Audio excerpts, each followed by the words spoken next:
We need to talk about this election.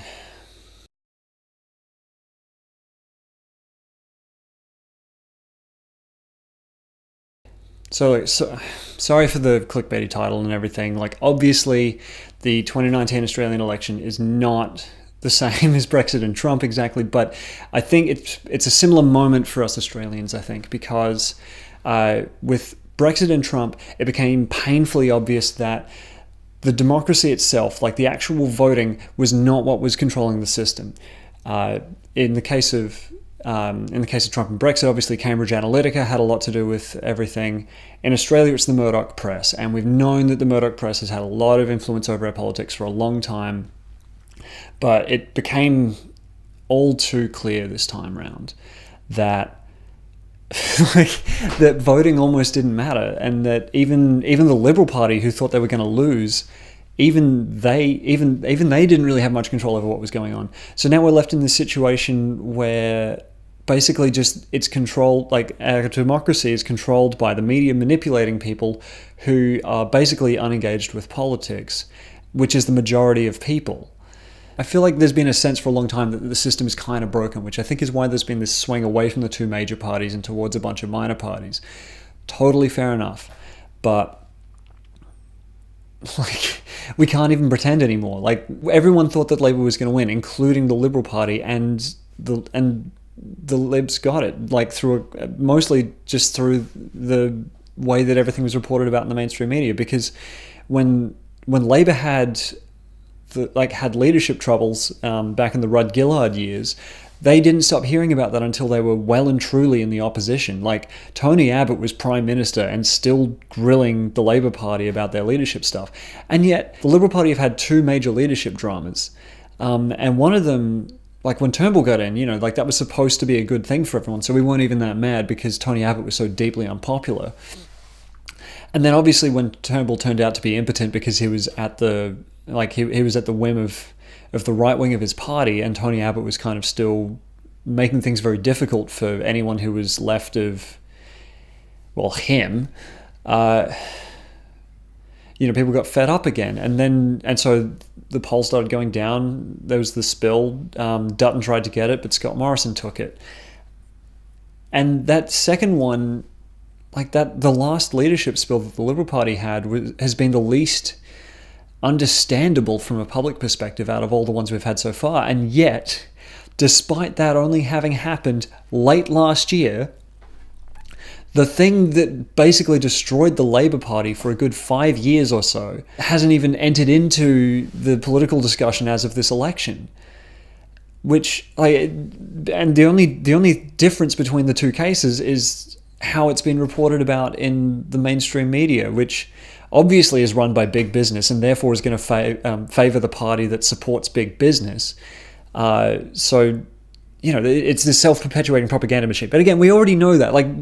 But the problem is that we can't pretend like just going out and voting is going to change anything anymore.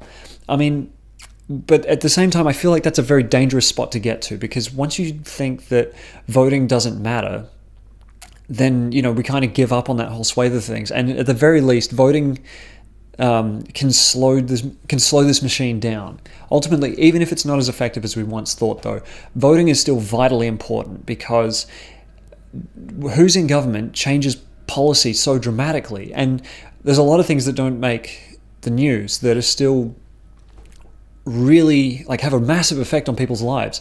Like, just as an example, when I was unemployed and on new stuff, well, no, I wasn't even unemployed. This is how much the rhetoric got into my head, which is messed up. But when I was underemployed, I was working two jobs that put together weren't enough to make me ineligible for Centrelink. But the number of jobs I had to apply for week to week doubled under the Abbott government.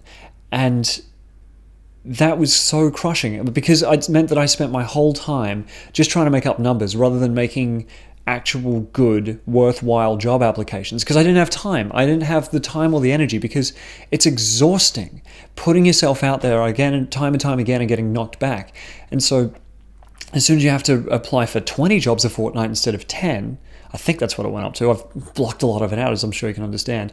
But as soon as you have to apply for 20 jobs a fortnight instead of 10, what happens is that you're just trying to find anything you can apply for. But all that does is that means that you get rejected way more, which ends up just crushing your spirits and giving you less energy to actually apply for jobs that you would want or think you can get.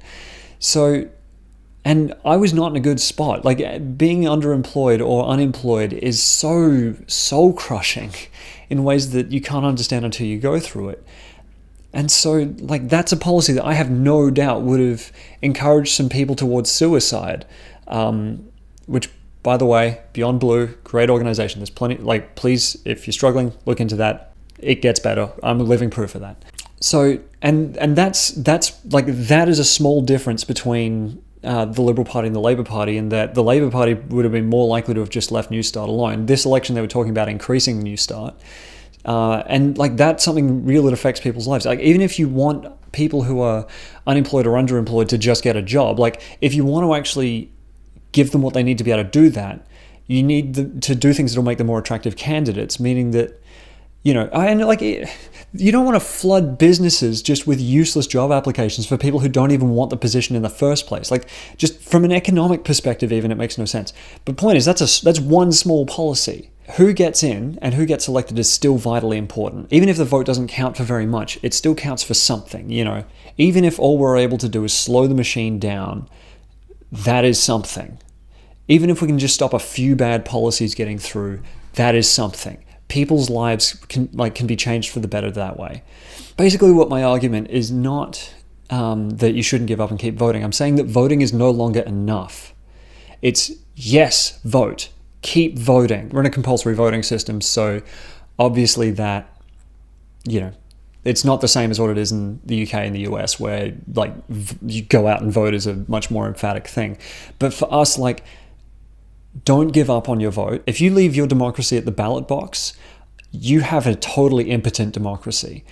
Like, there's so much that influences the way that society is run that happens outside of politics, and that's what we need to be focusing on right now. It's another 3 years to the next federal election anyway.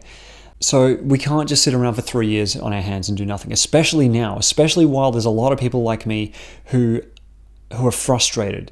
We've got to find some things to channel that energy into. So if you have a voice, use it. Anyone who doesn't want to talk politics at the dinner table probably has some flimsy beliefs that they can't defend, and that's why they don't want to do it. If not upsetting people is more important to you than, you know, the policy that the political party you support are putting out, then you probably have some pretty crappy politics. So if you know people in your life who are going to listen to you even a little bit, push them, make them justify their beliefs, because it's our duty within a democracy to make sure that as many people have informed and rigorous political beliefs as possible, because every vote counts.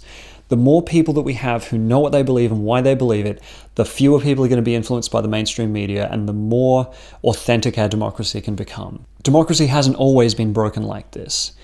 It's always had problems, but it used to have different problems, and we've fixed up some of the problems that we've had in the past. We've got new problems now.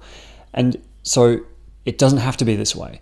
And even outside of voting, there are other ways of doing things and of getting things done. If there are activist groups that you like, support them with your money, support them with your time, support them with likes and subscriptions on the internet, because the algorithm favors what gets attention. So make sure that you give your measurable attention to things that you believe in politically. That will favor that content within the algorithm and get it in front of more people.